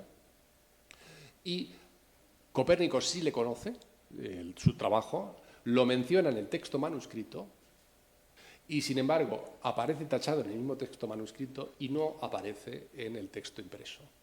Él se autocensura porque prefiere evitar asociaciones cuestionables, no sé si tanto por miedo a la Iglesia, porque, como digo, la publicación de Revolutionibus fue fuertemente apoyada por diferentes miembros de la jerarquía eclesiástica, pero para evitar problemas, como no describe sus razones, lo que sí que es cierto es que él se autocensura. Y, de hecho, sí que menciona otras partes, no de la teoría heliocéntrica a Aristarco de Samos, pero lo menciona en otros contextos y, de hecho, de manera equivocada. En cualquier caso, este texto va a tener un gran impacto en los sucesivos astrónomos, en la génesis el cambio de paradigma ya en el siglo XVI, en el siglo XVII y siglo XVIII. Lo que sí es cierto es que eventualmente el heliocentrismo es condenado en el verdadero juicio contra Galileo en 1633, también desde mi punto de vista, por su falta de juicio, porque cree, como tantos intelectuales, que es más listo que nadie y que puede jugar con el poder, y el poder estaba jugando con él. Se enmarca dentro de una lucha de poder con la curia romana, con los jesuitas, con la corona española y con la corona francesa. Y hay un libro fascinante que se llama Talento Poder, se llama Marie Martín, no recuerdo. El libro Talento Poder es un libro bastante grueso, es un ensayo, pero que está escrito como una novela, es fascinante, de la historia de Galileo. Y yo lo recomiendo fervorosamente porque realmente es que ningún texto que hable de conspiraciones, ¿cómo se llama este libro? Que ha sido famoso hace 10 años sobre... ¡Ay, qué memoria la mía! En cualquier caso, es un texto académico, escrito en un lenguaje muy sencillo y que explica el proceso de una manera fascinante, como una novela. En cualquier caso, en España sí, este proceso de condena sí que tiene un impacto porque impide ya de manera formal que el heliocentrismo se enseña, aunque se sigue enseñando. El heliocentrismo se enseñaba en Salamanca a final del siglo XVI. Y como era necesario para el calendario, se sigue enseñando un poco bajo cuerda, con ciertas restricciones. Pero sí tiene un impacto en España en aportar, entender la nueva realidad del mundo. La Inquisición en España tiene un papel relevante. De hecho, la Inquisición en España dura hasta 1834 y la prohibición de enseñar el heliocentrismo en el mundo católico es mantenida hasta 1819. Incluso las explicaciones del pontífice Juan Pablo II a final del siglo XX sobre el juicio a Galileo son bastante acotadas, por decirlo de una forma prudente. En cualquier caso, todo este conocimiento cosmográfico tiene también unas influencias en la literatura. Se ve en Cervantes también. Cervantes, tanto en El Quijote como en las novelas ejemplares, se hace eco de los nuevos descubrimientos, tanto geográficos como astronómicos. En Shakespeare, en menor medida. Milton es una comparación del sistema geocéntrico en Paraíso Perdido con la nueva visión del mundo. Jonathan Swift con su crítica denotada de lo que está ocurriendo. Ya para terminar, a final del siglo XVI, con Tycho Brahe, y a principios del siglo XVII, con Johannes Kepler, se continúa, o se extiende la revolución copernicana utilizando nuevas observaciones y se hacen cálculos muy sofisticados ya en ese momento, lo que permite las 3 leyes de Kepler, por ejemplo. Y aquí tenemos uno de los gráficos esto pertenece a Descartes. Cuando, sin embargo, aquí se produce un cambio sustancial de lo que estaba ocurriendo con anterioridad en el siglo XVI, que había sido prohibido el heliocentrismo en el mundo protestante, y, sin embargo, con la condena de la Iglesia Católica en Roma en el siglo XVII, sin embargo, se alternan las tornas. Y es el mundo protestante el que sí que acepta plenamente esa nueva misión, esa nueva visión cosmográfica, y lo utilizan como palanca para su propia revolución científica. En el mundo católico, por ejemplo, incluso Descartes, René Descartes, que es un heliocentrista oculto, de manera explícita reconoce que no puede publicar ciertos trabajos porque quiere evitar problemas con la Inquisición francesa. Y aquí hay un texto suyo que expresamente afirma esto. Y varios textos, no publica varios de sus textos hasta su propio fallecimiento para evitar problemas. Y para continuar ilustrando, y ya creo que me estoy extendiendo mucho y debo terminar, el problema de la longitud. Aquí nuevamente mostramos cómo la interpretación de la antigüedad de la distancia entre Asia y la península ibérica es mucho más corto de la realidad, y afortunadamente pues, Colón se encontró con el continente americano y por eso pudo tener éxito en su misión. No llegó a las Indias, sino llegó a las Indias occidentales, a lo que es ahora América. Este problema, el problema de la longitud, ya he mencionado que es esencial para esa revolución científica, Y dentro de la resolución de ese problema se marcan las nuevas constelaciones, la descripción más precisa de las mismas, con el cartografiado de estrellas que se va realizando a lo largo de varios centenares de años. El desarrollo de diferentes instituciones como la Casa de Contratación de Sevilla, la Academia de Matemáticas en Madrid en 1582, el Colegio Imperial, etcétera. Son instituciones científicas, tecnológicas, que existen en España en el siglo XVI, siglo XVII, cuya finalidad es resolver este problema para garantizar una navegación y un control del espacio, pero que no van a tener continuidad. Y, sin embargo, en Francia, que será la heredera intelectual y política del Imperio Español, sí se produce una continuidad en la gestión del conocimiento con la fundación de la Real Academia de Ciencias, del Observatorio de París, que sigue funcionando y que van a ser esenciales en la resolución del problema de la longitud, que ya será otro capítulo que merece un tratamiento aparte. En cualquier caso, para glosar, para terminar, cómo el problema de la longitud se resuelve tiene mucho que ver con esas exploraciones geográficas y con la actualización de los mapas terrestres y celestes. Y cómo, vuelvo a incidir sobre ello, al final será Francia y el Reino Unido los que van a jugar un papel esencial en su resolución, porque la ciencia en España sí que decae de manera notable en el siglo XVII y cede su puesto a las grandes instituciones que se fundan en estos dos países. Así que esto es una visión global de la evolución de la cartografía, que, vuelvo a insistir, desde mi punto de vista, es esencial esta evolución en la revolución científica, en la resolución del problema de la longitud. Y para que tengan más contenido, hay una serie de libros gratuitos, las tesis que he escrito, como es La Tierra. Este es un libro de descarga gratuita, como será este, que está a punto de salir, y que si tienen curiosidad para leer más de estos asuntos, les recomiendo. Así que muchas gracias, y me quedo con las palabras de Mercator, el gran cosmógrafo que nunca salió de su ciudad prácticamente, donde nos dejó que espió la Tierra y reconcilie las cosas de abajo con las de arriba, y digamos que cierra esta charla. Muchas gracias.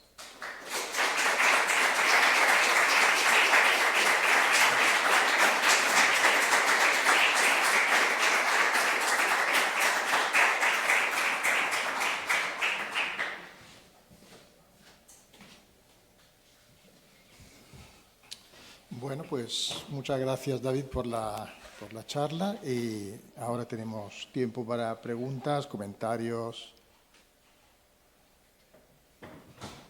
Hay que usar el micrófono.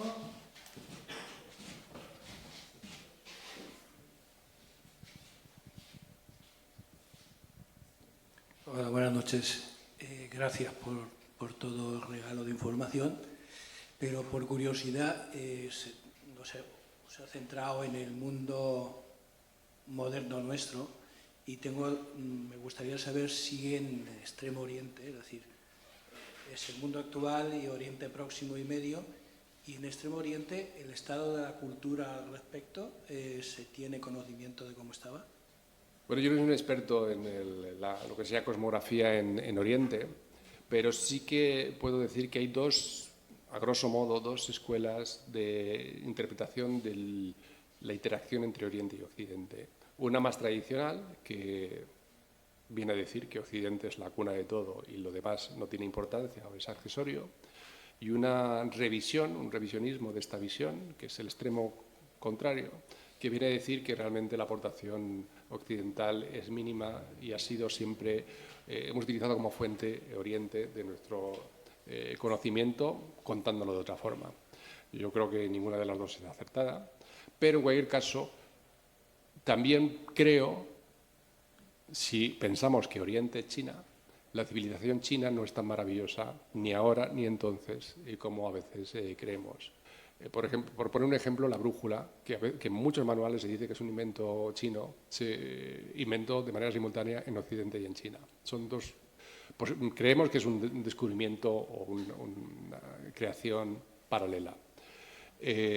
porque claro, China no es tan moderna, como imperio no es tan, es muy posterior a Mesopotamia. Como no tenemos la trazabilidad de información que tenemos en Occidente, con estas escuelas de conocimiento, esta continuidad en la transferencia de información a través de libros, de manuscritos, es muy difícil reconstruir lo que aconteció allí, pero posiblemente esa transferencia de información se hizo en ambos lados. Pero lo que sí podemos constatar es cuándo ocurrió en Mesopotamia y cuándo ocurrió en Occidente, y yo pienso que mucho del avance de información de lo que ocurrió en Oriente es heredero de la información que venía de Oriente Medio, Mesopotamia y de Europa. Y prueba de ello es lo que ocurrió en la India. En la India, la astronomía que se desarrolla en el siglo V de nuestra era es heredera directa de los reinos helenísticos que deja Alejandro Magno, del reino bactrio, etcétera, que van más allá de las conquistas alejandrinas, que tienen interacción en lo que se llama el Renacimiento indio del siglo II, y que deja una huella sistemática. Y a veces no somos conscientes, pero, por ejemplo, la estatua tradicional de Buda, con esos pliegues, son detalles helenísticos. Entonces, yo creo que a lo mejor peco un poco de eurocentrista, pero las evidencias que tenemos es que el flujo de información va desde Oriente Medio, Occidente, hacia Oriente y no la inversa, salvo cosas puntuales.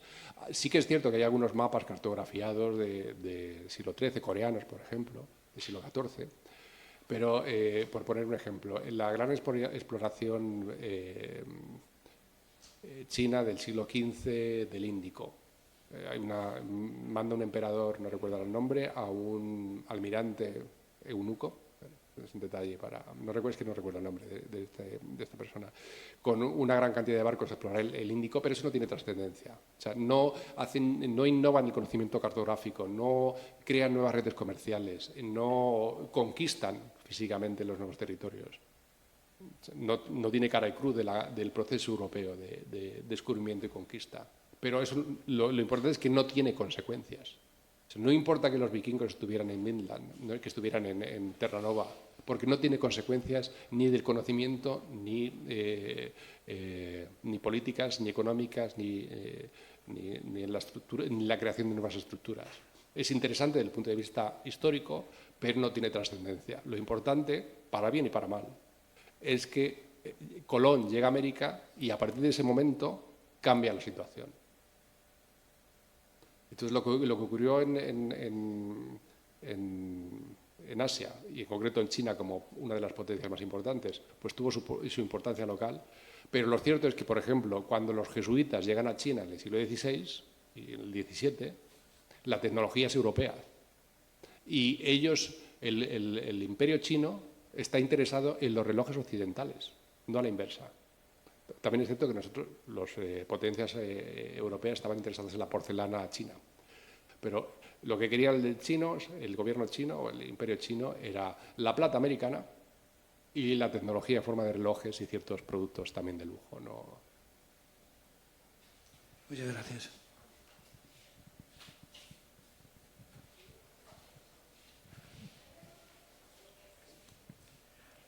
Gracias por esta charla tan alimenticia en datos. Me gustaría hacer dos preguntas, si fuera posible. La primera sería sobre los manuales de navegación españoles. ¿Sabe usted si había datos, porque digamos que es información que probablemente tuviera secretos de Estado o que era necesaria, digamos, para administrar el reino o el imperio, etcétera? ¿Sabe usted si se omitían datos o se introducían datos que no eran ciertos o que había cierta tradición oral que se pasaba desde el capitán anterior o quizá desde estadios del poder? En los manuales, que yo sepa, no. En los mapas, sí. El padrón real, que existen copias de 1529, por ejemplo, era un secreto de Estado y solo el piloto, el capitán, mantenía esa información bajo llave y si sufrían el abordaje de una nave enemiga, tenían orden de tirar los mapas, de deshacerse de ellos. Pero no ocurría, que yo sepa, no ocurría nada similar a los soviéticos, por ejemplo, los mapas soviéticos donde deformaban en lo que es Siberia la forma y la localización de ciudades para engañar a los americanos. No existían ese tipo de argucias para engañar a los competidores o a los enemigos. Pero sí es cierto es que intentaron no transmitir esa información. Sí, solo era saber si... Pero, por ejemplo, en la Casa de Contratación de Sevilla hay una gran fluidez, a pesar de que España y Portugal en ese momento todavía no formaban parte de la monarquía hispánica, hay una notable fluidez de navegantes y cosmógrafos. Por ejemplo, Magallanes, que se convierte en súbdito castellano, pero también italianos también. Vespuccio, Américo Vespuccio, por ejemplo, que para mí es un personaje no desdeñable, pero sí que cuestionable, porque si no miente, deja que mientan por él y se convierte en un espía, sí que vende secretos de Estado, y a pesar de eso, ellos de eso le nombran cosmógrafo, piloto mayor, no sé si es piloto mayor o cosmógrafo, y con un salario extraordinario para la época, y él vende secretos, y su hijo se queda trabajando para España, por ejemplo. Pero sí que existe una fluidez entre portugueses, españoles o castellanos, aragoneses, italianos, dentro de la navegación. O sea, parece que es un poco comunidad de pensamiento, de intención. De acuerdo. Y la segunda pregunta. Usted ha dicho que desde el punto de vista occidental fue Vasco Núñez de Balboa el que descubrió el Océano Pacífico.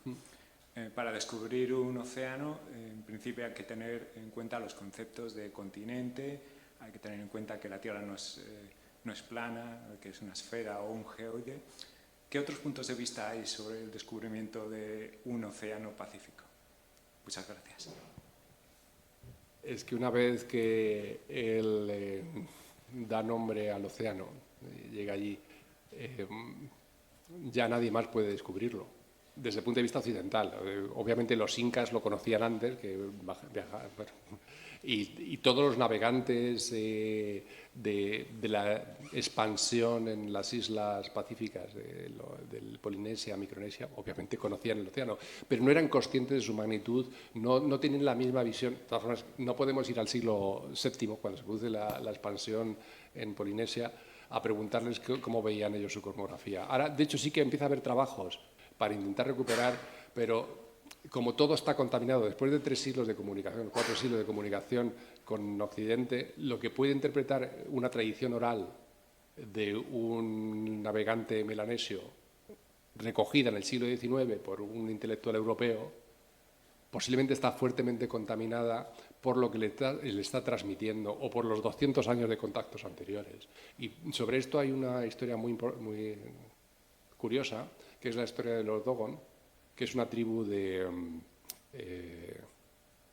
africano, pero están ¿en qué país? Ignacio, ¿tú te acuerdas de los Dogon dónde están? Bueno, da igual, en África Occidental. Los Dogon, dentro de su mitología, cuando se examina su mitología por un jesuita en 1930, pues aproximadamente, vuelvo a decir que las fechas me fallan, se encuentra que ellos dicen que sus dioses vienen de la estrella Sirio, que la estrella Sirio tiene un acompañante que es invisible a nuestros ojos, formada por materia, esto en vocabulario más moderno, materia que pesa tanto como el mar, una cucharada, no recuerdo la expresión, pero materia muy densa, y que han venido a contarles, a traerles la civilización, son los dioses. Esto sorprendió mucho en 1930 porque es lo que estaban describiendo era una enana blanca que orbita alrededor de Sirio. Sirio es una estrella muy brillante, pero tiene una compañera que ya ha pasado por su fase como estrella normal, ha muerto y solo se mantiene el núcleo, la parte más interna de la estrella originaria, en forma de objeto celeste extraordinariamente denso. Y que lo supiera una civilización no muy sofisticada desde el punto de vista técnico, pues era sorprendente y pudiera ser una evidencia de la existencia de extraterrestres que les ha venido a contar una información compleja que en Occidente se alcanza en el siglo XX. El Sirio B se descubre con placas fotográficas como en 1860, una cosa así, pero el conocimiento de lo que es una enana blanca era en ese momento un descubrimiento novísimo. Haciendo un poco de análisis crítico de todo lo que aconteció, 10 o 20 años antes, no recuerdo exactamente, un misionero estuvo visitando a los Dogon.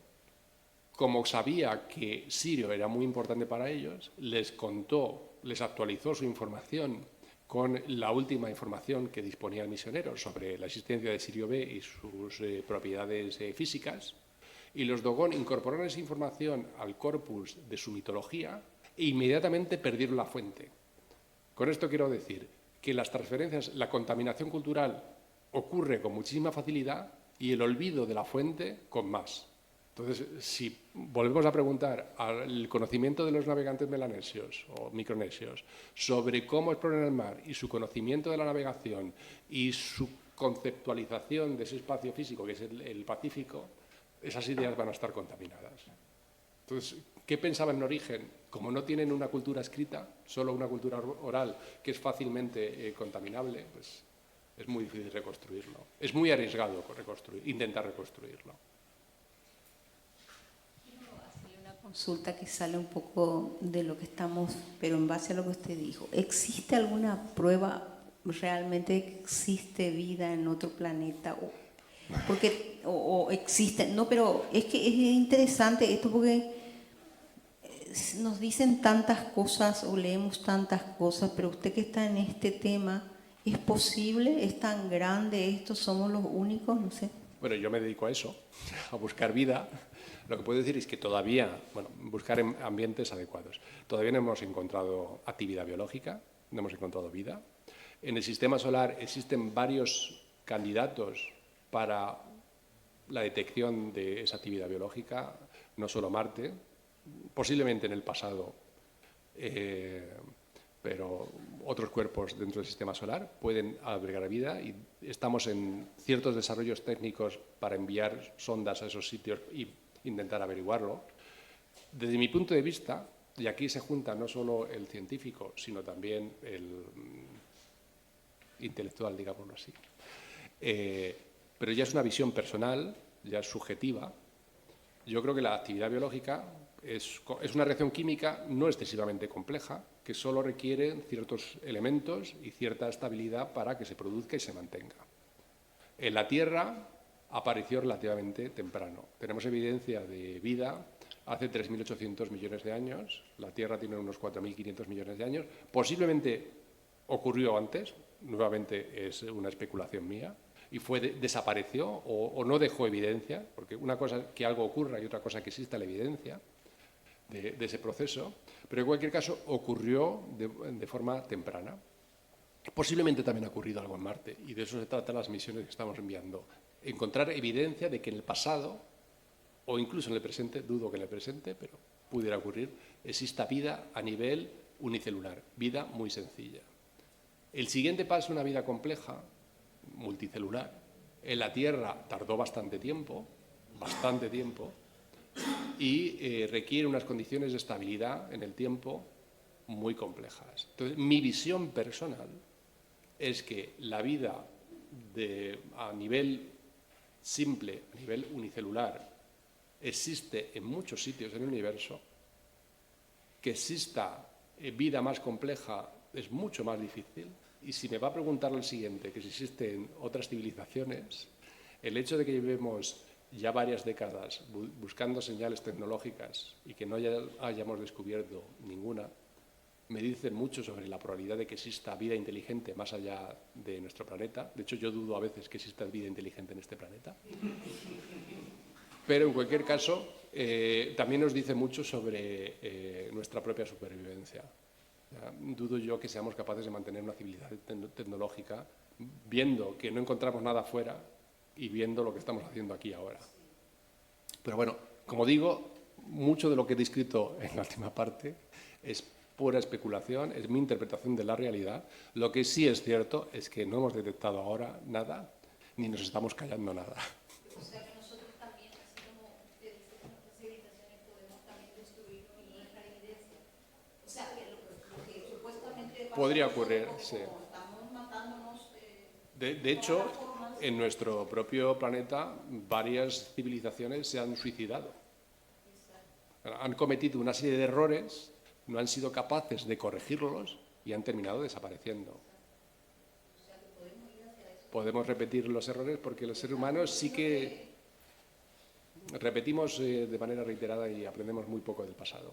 Por eso es muy importante mirar al pasado. Por mucho que se diga una y otra vez que solo aprendemos si somos capaces de mantener la memoria de lo que ha ocurrido, pues parece que nuestros políticos y también nosotros como sociedad no somos capaces de tener en cuenta esa información. Yo tenía una pregunta sobre digamos, el cambio de postura del mundo protestante o de la jerarquía protestante hacia el heliocentrismo después de la publicación del libro de Copérnico, varios siglos después. ¿Cuál es la motivación? ¿Cuáles son las circunstancias? Si las sabes describir. No lo tengo muy claro. Ya he dicho que Lutero rechaza de principio, por eso mismo, porque se opone a la batalla esta de Jacob.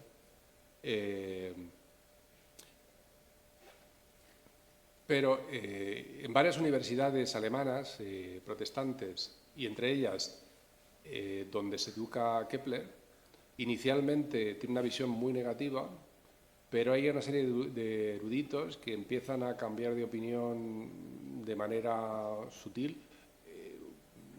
El maestro de Kepler mismamente, Meslin, yo creo que al principio era contrario y luego termina siendo pro, pero esto no estoy muy seguro. Pero en cualquier caso, por ejemplo, también el único estudiante que tuvo Copérnico, Reticus, es quien le fuerza a publicarlo, es quien le arranca literalmente el manuscrito de las manos y se lo lleva a publicar a un editor protestante, de hecho, que curiosamente es el que le cambia el título y que le pone un opúsculo explicando que solo es una teoría y que no tiene nada que ver con la realidad. Es un episodio de la ciencia bastante... Hay que entender el momento también y las razones, pero en cualquier caso, hay una serie de intelectuales que sí que se dan cuenta de la utilidad y de la Bueno, el modelo de Copérnico en realidad no es tan simple. Matemáticamente, a pesar de que simplifica ciertas cosas, complica otras cuestiones. O sea, no es que sea no es como las tres leyes de Kepler, que es muy fácil con ellas formular.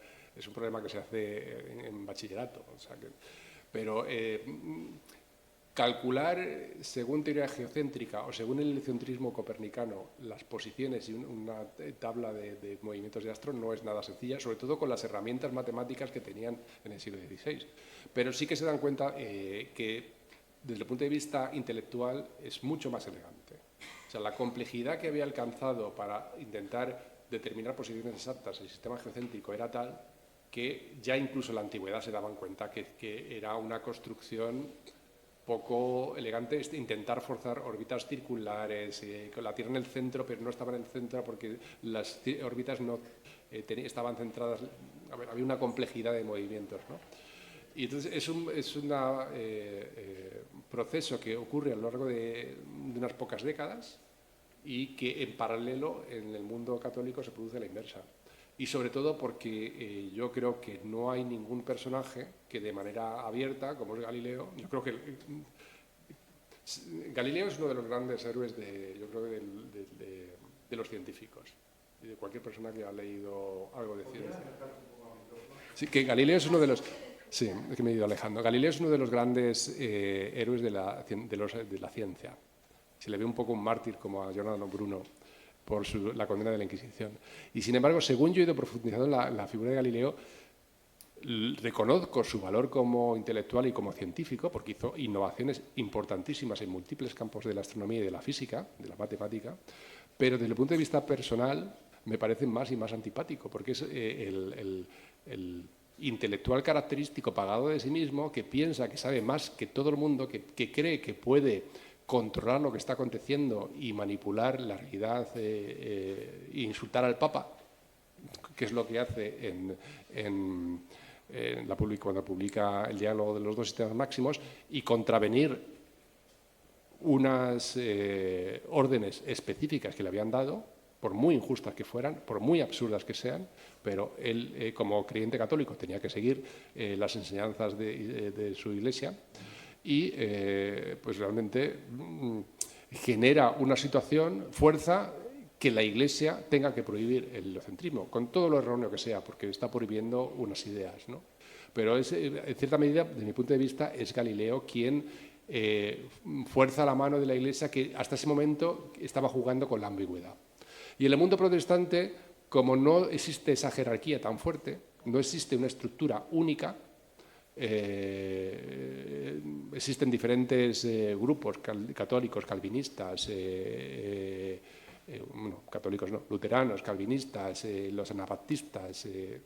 No existe esa estructura que domine de la misma forma que dominaba la enseñanza.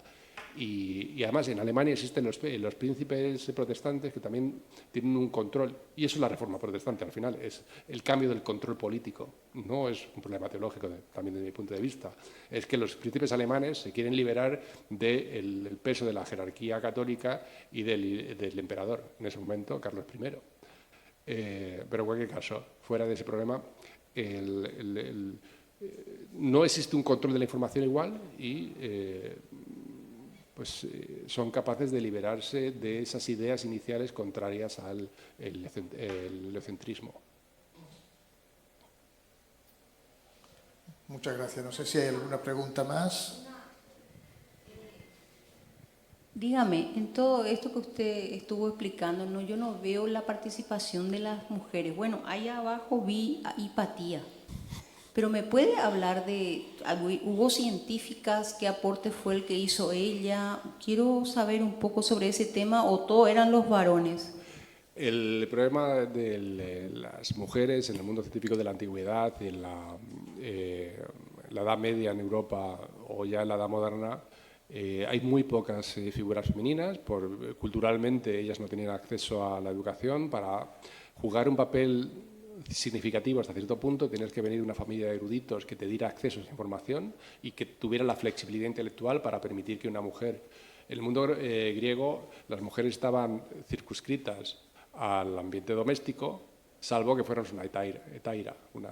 No eran necesariamente prostitutas, pero eran mujeres liberales, pero que tenían su función en la sociedad, pero no era lo que una buena mujer tenía que hacer, y con muchísima más razón dentro del mundo medieval. Entonces, hay unas pocas, hay alguna abadesa alemana del siglo XII, XIII, ¿cómo se llama? No recuerdo ahora el nombre, expertas en diferentes cuestiones, pero son muy pocas figuras. Y en el caso de Hipatia de Alejandría, es una figura que en cierta medida resume el final de la antigüedad.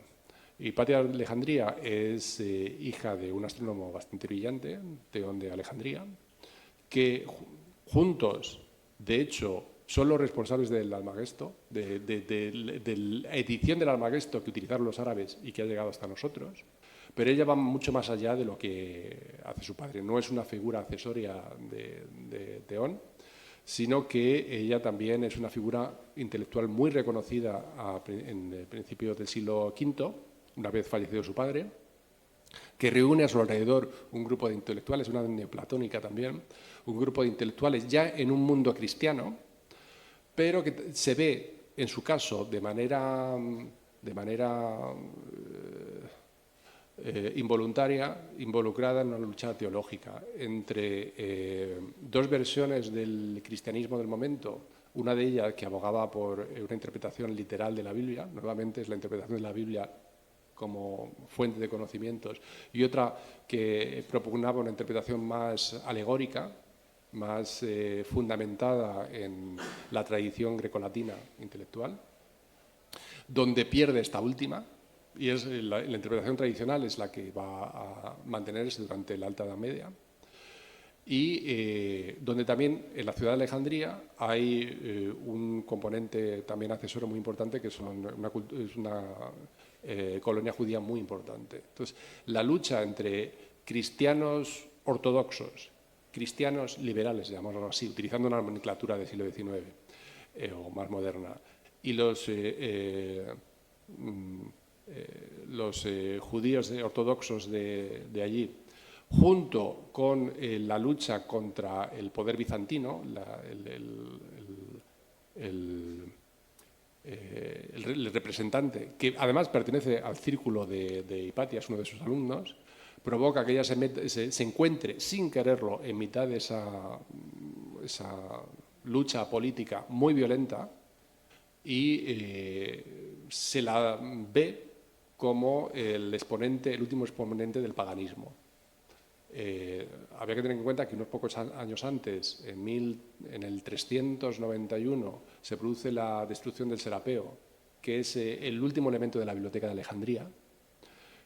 También en el 391 y 92 es la última prohibición del paganismo y de la destrucción o la prohibición de las sociedades que mantenían los templos protestantes, por parte de me parece que es Teodosio II, me parece, pero bueno, los nombres, no soy un experto en todos los asuntos. Y con lo cual, todas esas escuelas que se habían mantenido de la antigüedad ya no tienen financiación o no tienen sitio donde reunirse, y Hipatia es la última. Y hay una revuelta en un momento dado, a ella la sacan de su silla en un trayecto, es una historia que está bastante bien descrita, y la asesinan las turbas cristianas bajo por impulso del arzobispo de Alejandría, pero se llama el lector Pedro, el impulso del asesinato. Y de hecho una descripción, creo que es la de Gibbon, la matan utilizando conchas de mar afiladas, descarnándola. O sea, era una muerte muy cruel, una persona que era un intelectual que no tenía... no estaba involucrada directamente en esas luchas de poder, pero con ella, digamos que se culmina o termina la antigüedad y la tradición erudita. Y ya empieza una nueva etapa.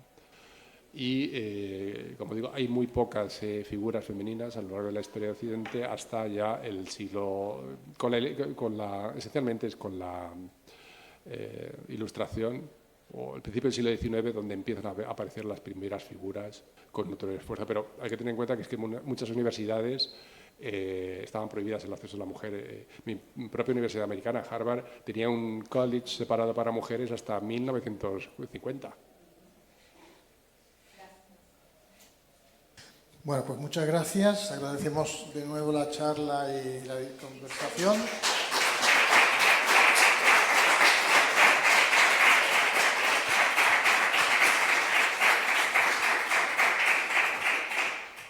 Y la siguiente charla del ciclo es el miércoles 29 de este mes, a las 7 de nuevo, con Eva Villaver, que nos hablará de planetas extrasolares. Muchas gracias. Buenas noches.